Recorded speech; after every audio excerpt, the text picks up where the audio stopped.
Wow, lama sekali ya adik-adik. adik-adik pasti rindu untuk sekolah minggu.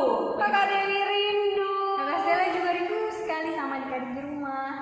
Nah, dan hari ini kita akan ibadah sekolah minggu langsung dari rumah. Adik-adik di rumah dan kakak-kakak di gereja ya. Untuk pertama kali. Yeay. Nah, sekarang kakak-kakak lain di sini mengundang adik-adik untuk bangkit berdiri. Ayo berdiri. Dan kita akan bernyanyi dari Terbit Matahari.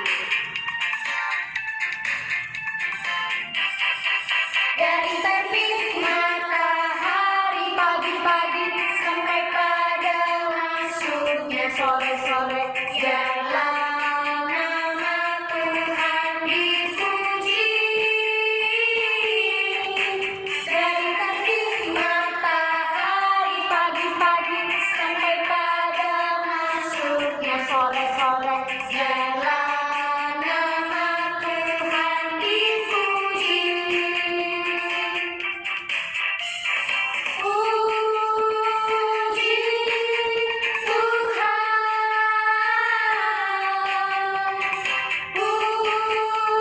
puji Tuhan.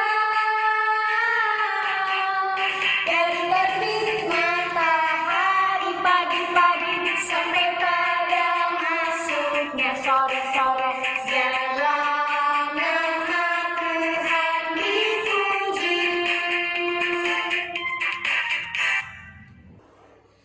Oke adik-adik, silakan adik-adik yang di rumah duduk kembali dan kita akan berdoa.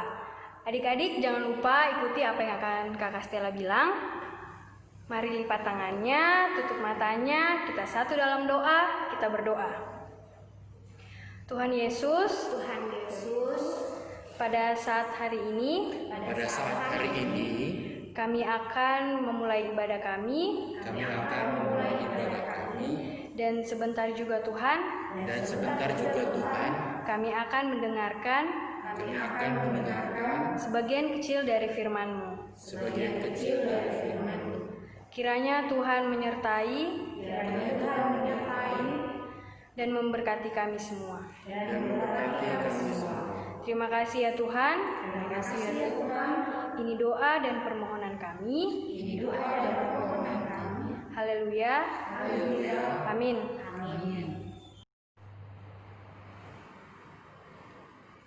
Oke adik-adik, sekarang kita akan masuk ke dalam pembacaan firman Tuhan. Kakak Elis jemput untuk semua bangkit berdiri. Dan kita buka Alkitab kita dari Hakim-Hakim 2 ayatnya yang ke-6 hingga ayatnya yang ke-16. Oke, Hakim-Hakim 2 ayat 6 hingga ayatnya yang ke-16. Kita baca bersama-sama. Oke, kita mulai. Orang Israel menyembah berhala pada zaman Hakim-Hakim. Setelah Yosua melepas bangsa itu pergi, maka pergilah orang Israel itu masing-masing ke milik pusakanya untuk memiliki negeri itu. Dan bangsa itu beribadah kepada Tuhan sepanjang zaman Yosua dan sepanjang zaman para tua-tua yang hidup lebih lama daripada Yosua, dan yang telah melihat segenap perbuatan yang besar yang dilakukan Tuhan bagi orang Israel. Dan Yosua bin Nun hamba Tuhan itu mati pada umur 110 tahun. Ia dikuburkan di daerah milik pusakanya di Timnat Heres di pegunungan Efraim di sebelah utara Gunung Gas. Setelah seluruh angkatan itu dikumpulkan kepada nenek moyangnya, bangkitlah sesudah mereka itu angkatan yang lain yang tidak mengenal Tuhan ataupun perbuatan yang dilakukannya bagi orang Israel. Lalu orang Israel melakukan apa yang jahat di mata Tuhan dan mereka beribadah kepada para Baal. Mereka meninggalkan Tuhan Allah nenek moyang mereka yang telah membawa mereka keluar dari tanah Mesir, lalu mengikuti Allah lain dari antara Allah bangsa-bangsa di sekeliling mereka dan sujud menyembah kepadanya sehingga mereka menyakiti hati Tuhan. Demikianlah mereka meninggalkan Tuhan dan beribadah kepada Baal dan para Astoret. Maka bangkitlah murka Tuhan terhadap orang Israel. Ia menyerahkan mereka ke dalam tangan perampok dan menjual mereka kepada musuh di sekeliling mereka, sehingga mereka tidak sanggup lagi menghadapi musuh mereka. Setiap kali mereka maju, tangan Tuhan melawan mereka dan mendatangkan malapetaka kepada mereka sesuai dengan apa yang telah diperingatkan kepada mereka oleh Tuhan dengan sumpah, sehingga mereka sangat terdesak. Maka Tuhan membangkitkan hakim-hakim yang menyelamatkan mereka dari tangan perampok itu. Demikianlah pembacaan firman Tuhan. Kepadamu puji-pujian. Kepadamu puji-pujian, mada syukur dan segala kemuliaan, ya Bapa, Putra, Roh Kudus, sampai kekal abadi.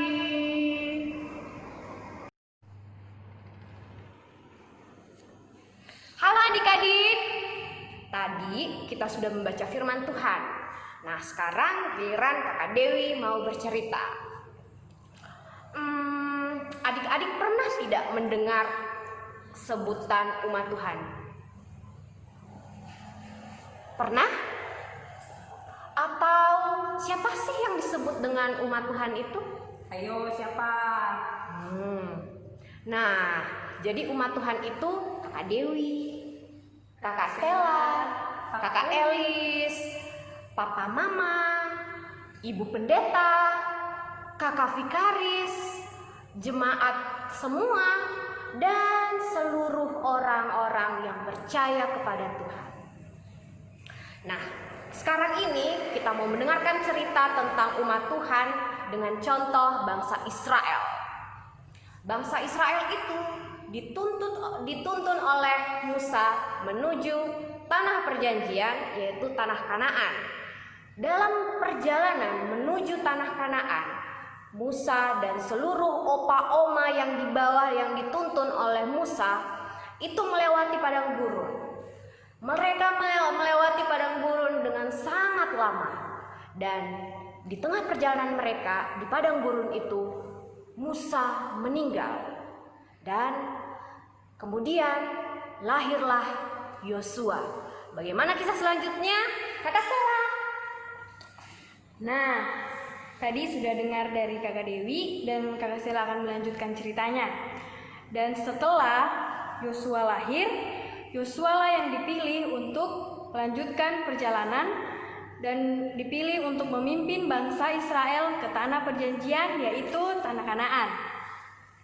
Di dalam perjalanan itu Yosua bersama-sama dengan bangsa Israel, bersama dengan para umat Tuhan, papa mama, opa oma, dan seluruh orang tua yang ada, bersama-sama melakukan perjalanan. Dan Yosua pun akhirnya berhasil sampai ke tanah Kanaan, dan mereka semua bersuka cita karena mereka sudah sampai. Tetapi setelah itu Musa dan para orang tua, papa mama, mereka sudah lanjut usia dan akhirnya mereka pun meninggal. Dan Yosua meninggal di umur 110 tahun. Wow, tua sekali ya. Oke, dan setelah itu generasi-generasi baru dari bangsa Israel, seperti anak-anak dari papa mama, dari orang tua yang sudah meninggal itu pun yang menduduki tanah Kanaan. Mereka tinggal di sana, tetapi ketika mereka tinggal di sana, mereka langsung tidak takut lagi sama Tuhan. Mereka berbuat jahat, mereka tidak dengar-dengaran sama Tuhan, mereka tidak lagi saling mengasihi satu sama lain. Dan akhirnya Tuhan pun kecewa dan marah terhadap mereka. Lalu apa yang terjadi? Akhirnya Tuhan pun mengutus para perampok, dan para perampok itu datang ke tanah Kanaan. Para perampok itu menjajah setiap barang mereka, merusak semua apa yang mereka punya. Dan akhirnya bangsa Israel pun kewalahan, dan mereka memohon ampun dan meminta maaf dan meminta pertolongan sama Tuhan. Nah, mau mendengar cerita selanjutnya lagi? Ayo sekarang kita dengar lanjutannya dari Kakak Elis. Oke deh, pasti penasaran kan lanjutannya? Bangsa Israel memohon pertolongan pada Tuhan. Ujung-ujungnya harus kembali kepada Tuhan memang. Tuhan Yesus walaupun sakit hati, walaupun sedih karena bangsa Israel sudah tidak taat lagi, Tuhan Yesus tetap mengasihi bangsa Israel. Tuhan Yesus mengasihi dengan senantiasa menyertai mereka dan bahkan mengutus hakim-hakim untuk membantu mereka menghadapi para musuh, dan akhirnya mereka pun menang. Yeay! Berhasil deh. Tuhan Yesus senantiasa menyertai bangsa Israel, dan kita saat ini Tuhan Yesus tetap menyertai kita, menyayangi mama papa, oma opa, diberikan kesehatan sehingga mama papa dapat menjaga kita, membimbing kita, menyekolahkan kita. Tuhan Yesus selalu menyertai kita, dan kita sebagai anak-anak Tuhan, umat Tuhan, seperti yang Kakak Dewi bilang waktu di awal cerita tadi, kita semua umat Tuhan harus juga mengasihi Tuhan Yesus. Dengan cara apa? Oh, coba adik-adik jawab, dengan cara apa kita mengasihi Tuhan? Kakak Dewi, contohnya? Rajin berdoa. Rajin berdoa. Kalau menurut Kakak Stella? Mengasihi Tuhan? Rajin ke gereja. Rajin baca Alkitab juga dong. Rajin baca Alkitab. Siapa adik-adik di rumah yang rajin berdoa, rajin baca Alkitab? Ayo. Sebelum makan berdoa tidak? Rajin baca Alkitab tidak? Rajin dong. Sama ada lagi Kak Elis. Apa tuh? Yang pastinya harus rajin bantu orang tua. Nah, bantu orang tua. Ayo, di rumah siapa yang bantu mama papanya? Kayaknya pernah deh dikasih tugas waktu sekolah minggu dulu. Angkat jemuran. Angkat jemuran, katanya ada yang menyapu. Nah, Bersihkan tempat tidur juga Kak Elis. bersihkan tempat tidur. Ayo, semua harus bantu orang tua sebagai wujud kasih kita kepada Tuhan. Dan jangan lupa untuk senantiasa memuji, memuliakan nama Tuhan. Oke? Siap? Oke adik-adik, demikian cerita dari Kakak Elis, Kakak Stella, dan Kakak Dewi. Ingat ya, selalu mengasihi Tuhan dan menyayangi orang tua. Oke adik-adik, dadah.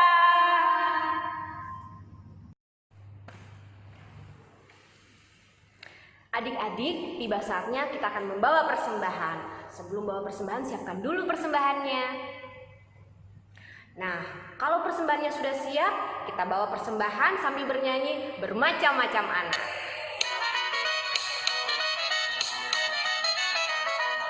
Bermacam-macam anak di seluruh dunia, ada yang sawo mata dan putih kulitnya, yang hitam atau kuning rambutnya pun beda, tapi dalam hatinya sama semuanya. Ya adik-adik, mari kita berdoa syafaat diakhiri dengan doa Bapa kami.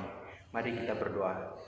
Bapa yang baik, terima kasih untuk firman Tuhan yang baru saja kami perdengarkan bersama.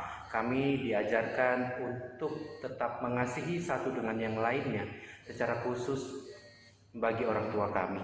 Bapa yang baik, terima kasih untuk persekutuan yang indah pada pagi hari ini yang baru saja kami laksanakan bersama. Kiranya persekutuan ini dapat menjadi berkat bagi banyak orang. Bapa, kami berdoa untuk kedua orang tua kami, kiranya Engkau tetap memberikan mereka kesehatan, tetap memberikan umur panjang, supaya kedua orang tua kami dapat melihat akan keberhasilan yang sedang kami raih. Dan tentunya Bapa, kami juga berdoa untuk kenaikan kelas dan kelulusan yang baru saja kami terima. Kiranya kenaikan kelas dan kelulusan ini dapat memperkaya ilmu kami, dapat memperkaya masa depan kami yang kami inginkan.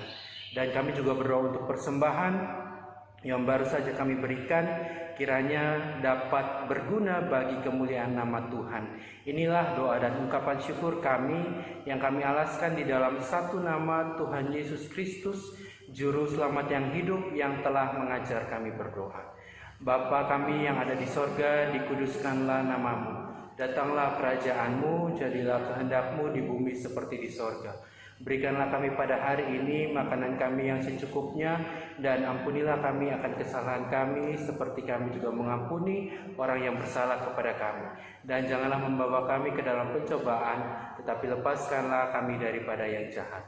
karena Engkaulah yang empunya kerajaan dan kuasa dan kemuliaan sampai selama-lamanya.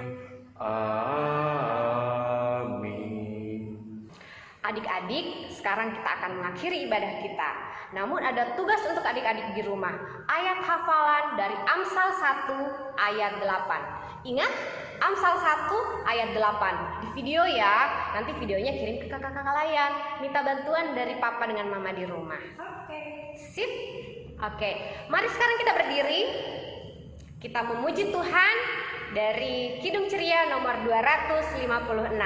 Yesus berpesan.